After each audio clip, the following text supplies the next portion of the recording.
On an airport runway in Bangkok, an emergency operation is underway. Dozens of passengers have been injured and a man has died in mid-air turbulence. But I saw people going completely horizontal, hitting the ceiling and getting massive gashes in their head. Sheer terror and such shock. You know, you think, what's happening? And then it was shuddering, the whole plane was shuddering. The cabin is wrecked.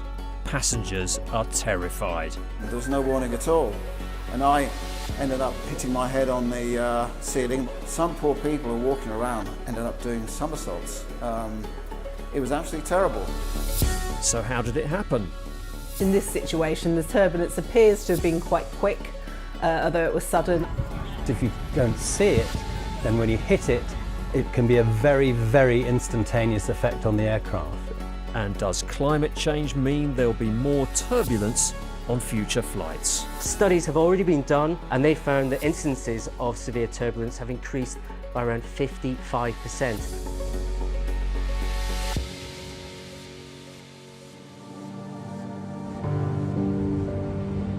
At Bangkok International Airport, a diverted Singapore Airlines plane comes into land.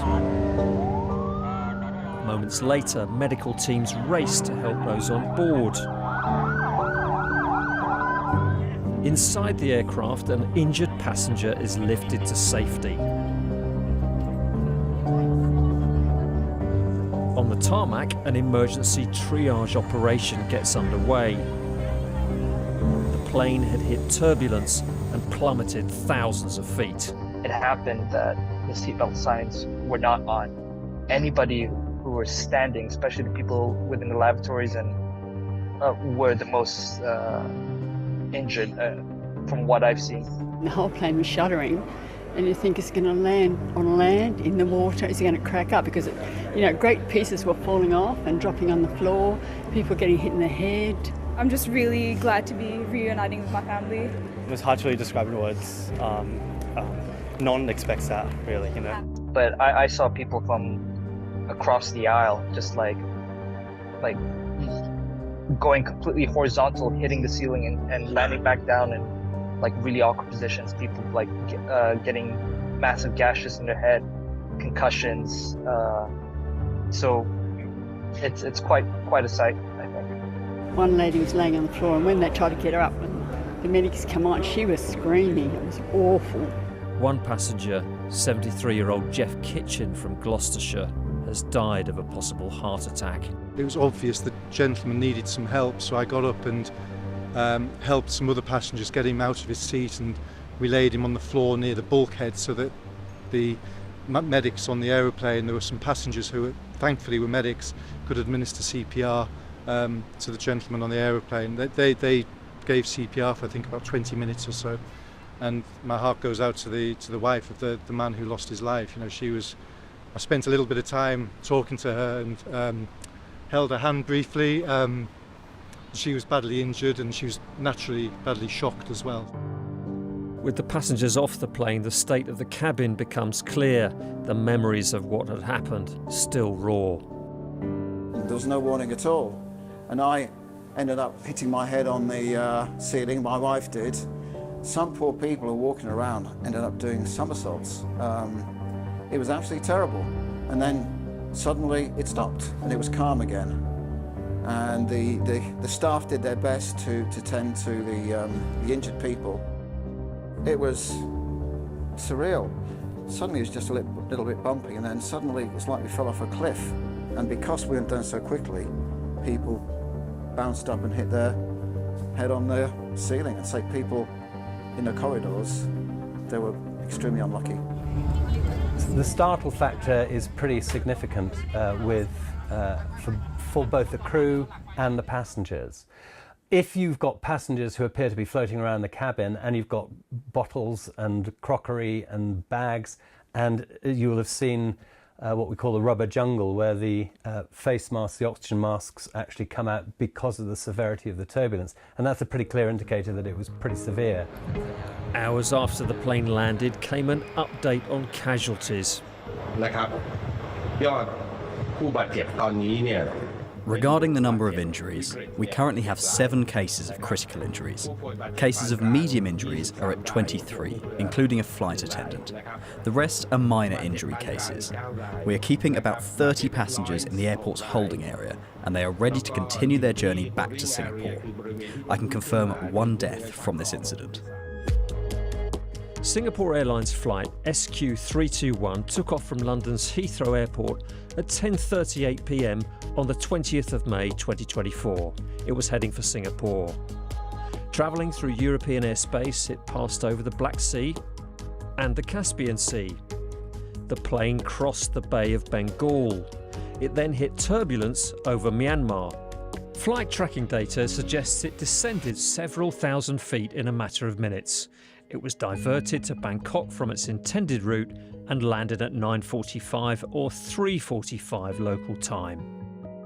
As the flight took off from Heathrow, a little had been known what was about to hit them because it was such a really pleasant spring evening in London. We'd had temperatures up to around 22 degrees, the skies were clear, the winds were light. It was probably the most uneventful of takeoffs you can imagine, with very little to no cloud above, a straight takeoff. The aeroplane was flying at 37,000 feet. It was just about to enter Myanmar airspace. The forecast weather at the time, looking at the significant weather charts, indicated that there was convective cloud activity. Convective clouds, things like thunderstorm activity, large cloud build-ups, going up all the way up to about 52,000 feet. That means particularly over the ocean, where you've got a lot of moist, warm air rising, can lead to really very large cloud build-up. So this is satellite imagery from around the time the incident occurred. Let me just point out, we've got Myanmar here, Thailand, Singapore down here, but it's this area we're actually more concerned with. This is where we saw some big thunderstorms start to brew around the time the plane was getting close by. And of course, with thunderstorms, we always associate some areas of potentially severe turbulence. It then descended to 31,000 feet, but over a period of 3 minutes. And that suggests that the crew were controlling the aeroplane to descend to a lower level to get out of the turbulence. If you don't see it, then when you hit it, it can be a very, very instantaneous effect on the aircraft, because the rate of movement of this vertical flow of air can be very significant. Getting the aircraft out of trouble and safely down on the ground was managed by the pilots and air traffic control. So the first thing we'd be doing is, obviously, you'd notice that on your radar screen the aircraft had left its level. You would ask the pilot, is everything okay, if he hadn't communicated, and then I would normally expect the pilot a few seconds later, once he'd recovered the aircraft in a stable position, to say that they've had an experience of turbulence and probably declare an emergency. In this case, he specifically did. He changed the aircraft squawk, that's the numbers that the controller will see on their screen, to 7700, which means they're in an emergency. And this is a way, if the pilot's very busy, he can do that, and the controller instantly gets an alert on their screen that will say SOS. So they know that there's an emergency without him having to say something if he's very busy. When you've got a significant number of injuries, it would be standard protocol to divert to get them treated. If it was one person and it was fairly minor, they could be treated on board, they will quite often continue. Or perhaps if they were over somewhere where medical care isn't very good, you would want to continue. Most airlines, and I'm sure Singapore have this, have a direct link to something like MediLink, where they'll speak to doctors or medical professionals over the radio and say, this is the situation we have, what do you advise? And they have a lot of medical equipment on board, like defibrillators, etc. But in this case, when you've got, I believe it was around 50 people that were injured, and obviously one fatality, then that's way too big for a smallish crew to cope with that many injuries, so they would divert as soon as possible. Make sure that your seat belt is securely fastened during taxi, takeoff, and landing. To fasten, bring the two ends of the seat belt together until you hear a click. Passengers on the flight will have watched the Singapore Airlines safety video. So Singapore Airlines have a very good reputation for their airline. There's not been any significant safety issues that I'm aware of. We're deeply saddened by this incident. It has resulted in one confirmed fatality and multiple injuries. On behalf of Singapore Airlines, I would like to express my deepest condolences to the family and loved ones of the deceased. The plane involved was a Boeing 777. The 777 is a very well established, very safe aeroplane. It was designed and built in the 80s and in production for a long time. Singapore Airlines pride themselves on having a very young fleet. This one was 16 years old, which is neither here nor there really. It's the airplanes are maintained to a first-class standard. They're stripped down routinely. They have a check cycle. So basically, it's intents and purposes, it's like a new airplane. I think any incident is damaging to the reputation of both the airline and the manufacturer because there's nowhere to hide. And in the ultra-connected world, you have all sorts of theories emerging online. It wobbles people, it makes people concerned, naturally. However, it has to be said, would I get on a 777 with Singapore Airlines? Yes, tomorrow. I wouldn't hesitate. I mean, it looks shocking when you see the pictures of it, but it is very rare to have anything as severe as this. And the main thing is to actually listen when they say we advise you to keep your seatbelt done up at all times when you're sitting down, because it's very easy, I think, to just relax. They turn the seatbelt sign off and you automatically remove your seatbelt and think that you're fine, but this proves it can happen very suddenly. You don't always get a warning beforehand. The cabin crew do an announcement giving the safety procedures at the beginning of flight. Almost everybody's either reading their paper or looking at their iPhone. And in fact, I would thoroughly encourage passengers to ensure that their seatbelts are always fastened and wherever possible they're seated with their seatbelts fastened throughout the flight. And making sure your belongings are secured when you can, because obviously injuries can occur when things fall out of the lockers, particularly if there's loose stuff around as well that could fly up and hit you. So yeah, if you're not using something, store it out of the way. Like a laptop, for example, if you think if that's loose and hits you, you know, it's probably not going to kill you, but it's not going to do you a lot of good. So yeah, making sure you put things away when you're not using them. We're just going to look at an Airbus simulator that pilots spend many, many hours in, practicing for the sort of eventualities that hopefully they'll never see. This is our navigation display, particularly relevant in this case, because the navigation display will have overlaid a radar picture showing the convective air and the turbulent air. The navigation display here is what the crew would be looking at in order to determine what it is that they're going to be flying into along their green track line. So pilots have recurrent training, normally every 6 months, so they do train for every scenario, including weather avoidance, turbulence, sudden drops like this, how to recover the aircraft when something like that happens. Light to moderate turbulence you'll experience on almost every flight you go through, and it's perfectly safe. The severe turbulence is the one that can really cause problems, because you do get a vertical movement within the aeroplane, typically because you've gone through rapidly rising air followed by rapidly descending air, and you can imagine that you suddenly have that, the aeroplane moves literally from underneath you. And so that's why if the aeroplane descends, it can appear that people are actually rising and floating to the ceiling of the aeroplane. It's actually the other way around. The people are staying stationary, the aeroplane is dropping down onto them. And it's usually only a matter of a few feet, to be honest. Turbulence is essentially rapidly changing speeds of air, effectively. There are a few different types of turbulence which are important to pilots. One is called mechanical turbulence. This is mainly linked to hills and mountains or something that's on the ground. So if the wind's coming along, reaches the mountains, it lifts up into the atmosphere, but what it can do is it can start to do what we call little eddies, little circulations. And so these rapid changes in wind speed direction and whether it's going up and down means that when the plane is coming along, it can reach them and it can bounce around quite quickly. Then there's convective turbulence. I think most of us experience this as the plane takes off.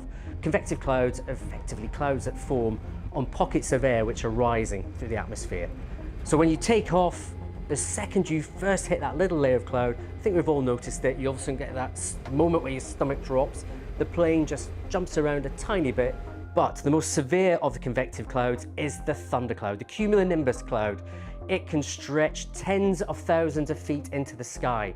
So a plane coming and reaching one of those thunderstorm cumulonimbus clouds, if it hits an updraft, for instance, the plane naturally wants to rise. The pilot then has to make adjustments to bring it down, just to keep on a steady level. But of course, if it all of a sudden moves along and hits a draft which is going down, the pilot's trying to keep it down, they both combine to cause this sudden drop. The other type of turbulence is something called clear air turbulence. And as the name suggests, it happens in clear air. You can't see it. It is most common around jet streams. These are ribbons of fast-flowing air way up in the atmosphere. The planes actually use them, the pilots use them to get from one place to another quite quickly. But because through the air you have rapid changes in wind speed, so it's very strong in the jet stream, it can be very slower either side of it, that wind difference can cause the air to move around. So as the plane is coming, hits that, it can bounce quite violently. Of course, investigations will determine exactly what type of air turbulence that plane hit. Experts say climate change makes extreme weather more likely. So does that mean turbulence will become a bigger problem in the future? Turbulence, especially severe turbulence, is likely to become a bit more common in the future. Studies have already been done. Reading University did one on transatlantic flights, and they found that instances of severe turbulence have increased by around 55%. Largely linked to our changing climate, and if the climate continues to warm, we're expecting to see that severe turbulence, instances of at least, increase even further. But thanks to research done into how the jet stream is increasing, how severe turbulence is becoming more common, some of those factors are being filtered in to computer models to try and better predict where we're going to see severe turbulence in the future. It was an incident that no one anticipated and none of those involved will ever forget. Singapore's Prime Minister promised a thorough investigation. Many people who've seen the pictures of what happened may be looking for reassurance about their next flight. Experts say the chances of being caught in something similar are slim. I mean, fortunately, it's very rare. My entire career of 23 years, I don't think I ever saw anything anywhere near as severe as that. I'd say that the people who want to get home more than anybody else, the crew of the aircraft and all of the crew on board want to avoid any form of passenger discomfort, not least severe turbulence. So book your holiday, have a lovely time, enjoy the flight, and don't worry about the turbulence would be my advice.